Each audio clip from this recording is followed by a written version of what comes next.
Hi guys, welcome back to my channel. Today I'm going to be filming a review of all the anticipated releases that have come out this year so far that were on my radar. We're almost halfway through the year, so I just thought I'd give you this video now and then we'll do a second part at the end of the year because there is just so many. So the first one that came out this year in January was obviously Onyx Storm. I have a whole reading vlog of Onyx Storm if you want to watch that and get all my opinions. It's a spoiler one, so make sure that you've read Onyx Storm first. This is the third book in the Empyrean series, the Fourth Wing series. We follow Violet and Xaden. So Violet is who we're the perspective of, and she is this young girl who was supposed to be a scribe. She was a bit of a nerd, she loves facts, and that is what she's based her whole life on. She's trained for is to become a scribe and to go into the scribe quadrant in this military school, but instead she ends up entered into the riders quadrant and she has to learn how to ride a dragon, fight people, all these different things that she was just not equipped for. She was equipped for writing. Obviously being a rider is very athletically challenging. She actually has, I'll put on the screen what it's called, what she has, but it's really nice to see that representation in this book, but it makes it a lot harder for her than other people as well to become a rider. Fourth Wing, the first book, follows her first year in military college and her training and trying to earn a dragon, and then the series progresses from there. This is the third book. I'm not going to spoil anything, but we are following Violet still and her love interest, which is Xaden, who is her wing leader when she is in the first year, and he is known as the most powerful rider in generations, and he ends up kind of training her, develop a romance from there. So this one is the third book that continues on from that. So as you can imagine, a lot has happened. Violet has taken on a lot. She has become a lot stronger. She has become such a girl boss. The development of her character is amazing. The development of Xaden's characters, the development of the found family and everything is so amazing by this book. And obviously I gave it a 5-star. Are you kidding me? It was so good. I feel like a lot of people, they have problems with how long these books are. They don't think they need to be that long. Personally, I don't think this book is even that long. Personally, I could never get bored. Rebecca Yarros could write however many pages she wants and I would never get bored of it. I love Violet, I love Xaden, I love their romance. I think that it was very much shown in this book. Definitely the most romance heavy book we've got so far. I think a big... sorry, the book is making the light go weird. We have a big dilemma in this book which is causing our main couple to kind of realise that they may not have unlimited time to show each other how much they love each other, and so it kind of really comes out in this book, which I really enjoyed.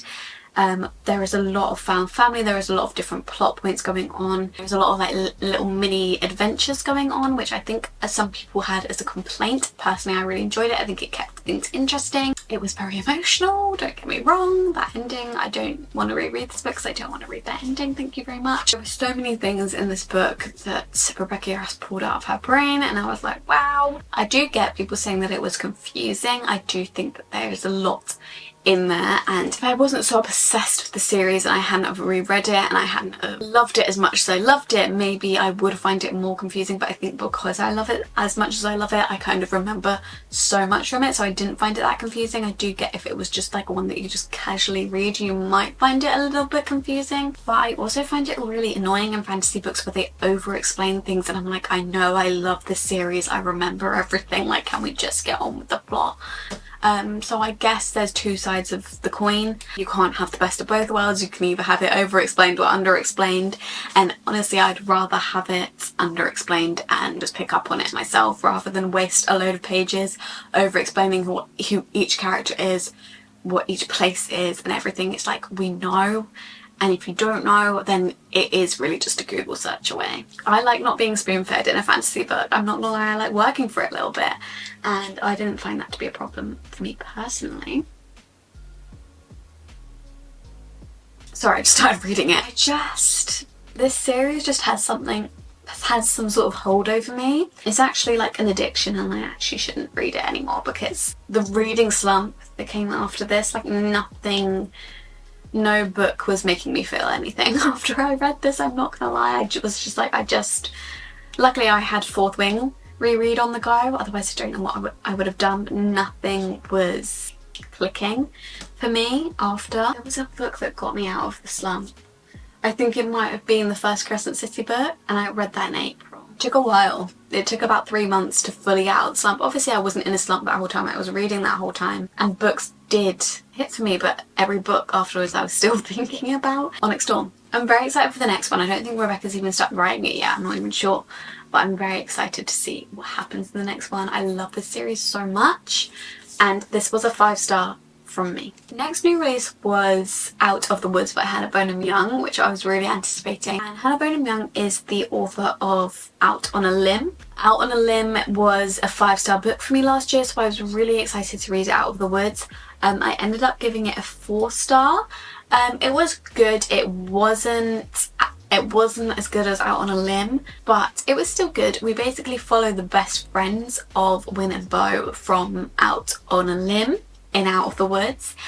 What are their names? Caleb and Sarah, I think. Caleb and Sarah have been married for a long time. They've been together since they were children. They're struggling with making their marriage work this far in. They're starting to find cracks in their marriage, and instead of giving up on each other, they've decided that they need to work on it and fix it. I don't know what's happened to my necklace. Sorry guys. They've decided that they need to work on it and they need to fix it so that they can keep their marriage going. And so they go on this like nature retreat to kind of become closer again and to learn more about each other again. Refreshing to see a romance where the couple were already together and they were working on themselves, rather than a romance where it's like the couple getting together. You don't often see that, and it was a very different romance. So I think if you're struggling with the romance genre at the moment, because I know that sometimes I go through periods where I'm like everything is just the same, maybe check this out because it's a completely different concept to most romance books. It was more relatable to me. As much as I liked the difference, you kind of miss on the like excitement of a new relationship, because obviously they're together at the start, you know, they're going to be together at the end, so there's not much you can do with that. It was good to see the representation of a long-term relationship. It's hard to keep that going, it's hard to keep things fresh, it's hard sometimes to have the excitement that a new relationship would have. It's hard to confront problems when you've been together so long and you kind of just put up with some of the things, and then you realise later down the line that actually you don't want to put up with that anymore. It was just great to see them work on their relationship rather than give up on it. It had some really emotional scenes. Again, a 4-star is still an amazing rating. It just wasn't quite as good as Out on a Limb. Next we have Rebel Witch by Kristen Cicerelli, which is the second and final book in the Crimson Moth duology. I personally love a duology. I love how it's just 2 and done, and you're done with the series. I think that it was a perfect length for this. I don't think this ever needed to be any longer. I think it did need to be longer than 1 book, but I don't think it needed to be any longer than 2, so I think this was perfect. I gave this one a 4-star, so I really enjoyed it. However, sorry about that, my battery ran out. It was a little bit predictable. I'm not going to sit here and tell you it was the most crazy plot in the world, like you'll never see the plot twist coming. If you've read a few fantasy books, I feel like you'll know where the story's going at most points in the book. I think there might have been like 1 or 2 shocks for me. I don't mind if the writing is good, if it's fun. It's not the end of the world if it's not the most different and the most exciting plot in the world, because it was still fun. I still really love our characters. I haven't even told you what it's about, but basically we have Rune, who is a witch, and she is known as the Crimson Moth because when she uses her magic it leaves a symbol of a crimson moth in the air, and that is how they know that the Crimson Moth has struck. And she's kind of known as this witch saviour who is trying to save these witches, and they don't know it's her, they just know her as the Crimson Moth because that's the symbol she leaves behind. And then we have the love interest, who is Gideon, who is a witch hunter and who has been tasked to find and kill the Crimson Moth. So we have a bit of enemies to lovers going on, and in the second one we continue with the enemies to lovers, so that's why I don't feel like it needed to be any longer than 2 books, because we've already done the enemies to lovers twice. There's only so many times you can go back to enemies again. And yeah, the plot was a little bit predictable, but for it to go back to being enemies again, I don't think it was that. It didn't feel repetitive, which I think shows really good writing because they were enemies in the first one and they're enemies again now. I really enjoyed the writing. I think she's an amazing writer. It was really beautiful writing. I really enjoyed the romance. I enjoyed the little characters that we got. We were on a little adventure on a boat. I love a little boat adventure. Next we had Sunrise on the Reaping by Suzanne Collins, which is the new Hunger Games book. This one follows Haymitch's games. If you've read the Hunger Games, then you'll know that Haymitch is Peter and Katniss's mentor in the Hunger Games, and he competed in the 50th Hunger Games, I believe. Second Court of Quell, so 50th Hunger Games. And a Court of Quell basically means that something special is going to happen in the Hunger Games, so there's going to be a twist to it. And in this one it was double the amount of contestants, so there'll be 2 boys and 2 girls from every district. So there's a lot of contestants to get through. We follow Haymitch, who has a little love interest back home. It's just so heartbreaking because he has to leave and go do the Hunger Games, and he tries to rise up against the Capitol a few times, and I really enjoyed it. It was very fast paced. I enjoyed the pacing of it because I didn't really enjoy the pacing of Songbirds and Snakes that much, so I definitely enjoyed the pacing of this one a lot more. It was very heartbreaking. And I think this might be my favourite one of all the Hunger Games books. It definitely made me feel the most of all the Hunger Games books, and I really enjoyed it. Then I read Fearless by Lauren Roberts, which is the 3rd and final book in the Powerless series. There is a novella coming, but that will be later on down the line. This is the last full-size book, and I do believe that the novella will be from different characters' point of view. So this is our last Paden and Kai book. So Powerless follows Paden and Kai. Paden is an ordinary, Kai is the prince. Paden lives in the slums and she is powerless, but she pretends to be a psychic so that she doesn't get exiled or killed. One day she saves the prince, and as a thank you she gets entered into the Hunger Games-esque trials. It's actually like an honour in this land to be entered into the trials, whereas in the Hunger Games it's like they make people enter it for entertainment, and it's actually more of it is for entertainment in this book, but it's like an honour because it means that you're the most elite of the elite. Hayden gets entered into these trials, but obviously she doesn't actually have a power, she's just pretending, and so she has to fight against all these elites, and she fights against Kai as well, who is our love interest. Fearless is the 3rd book, so obviously a lot happens from there, but we're still following Kai and Paden. A lot happens in this book. I've seen mixed reviews. Better reviews than I saw for Reckless, although I did personally really enjoy Reckless. I feel like Lauren Roberts could write anything about these characters and I would eat it up, even if there's not as much plot going on. I just really enjoy these characters together. I do have the actual book. It's back here. I just have the dust jacket. I thought that the plot of this book was amazing. I thought actually brought back things from the first book into the last book was amazing. I didn't expect that. Some of the plot twists in this book, like most of the things in this book, I honestly didn't expect. It kept me on the edge of my seat the whole time. I found it so interesting. And I really didn't expect it to be so twisty and turny. Honestly, I really enjoyed it. Some of the things that Lauren did in this, I was like, you are brave girl for doing that, and I respect it. I like an author who can make a choice that is probably going to divide up the fandom and do it with confidence, and I really enjoyed this book. I gave it a 5-star. Then I read Great Big Beautiful Love by Emily Henry. So this is my most anticipated release of the year. A lot of dividing opinions, more dividing opinions than Fearless, I think. A lot of 3 stars, which, you know, isn't a terrible rating, but for Emily Henry, like most people, like rate her 4 or 5 most of the time. I really enjoyed this book. I gave it a 5-star. I've never had an Emily Henry book that's not a 5-star, and I was really scared going into this one that the trend was going to die with this and it was going to be terrible. It was going to be a 3-star, and I was so scared, and I'm so glad that it wasn't. I did tell myself, like, just because it's an Emily Henry book you can't rate it 5 stars. If it's not a 5-star, you've got to be honest with yourself. But in the end I actually really enjoyed it. It's kind of like a mix between The 7 Husbands of Evan Hugo and an Emily Henry book, so I understand why people are thrown off by it, because it's definitely very different, and Emily Henry did say before she released it that it was very different for her. It still has a romance and it still has a subplot, which is basically most Emily Henry books is a mix of romance and subplot, but the subplot of this is not about one of our main characters. It is about Margaret Ives, who is some big celebrity from back in the day who disappeared off the face of the earth, and she's now ready to do a tell-all about her life, and she wants either Harriet, no, that's a different one, either Hayden or Alice to write it, and those are our two love interests. And so they spend a month on the island trying to convince Margaret that they should be the one to write her tell-all. They spend a lot of time together, they're like in the same hotel together and stuff like that. At the same time, in chapters we're getting Margaret's story as well, and her family, because she comes from a long line of wealth.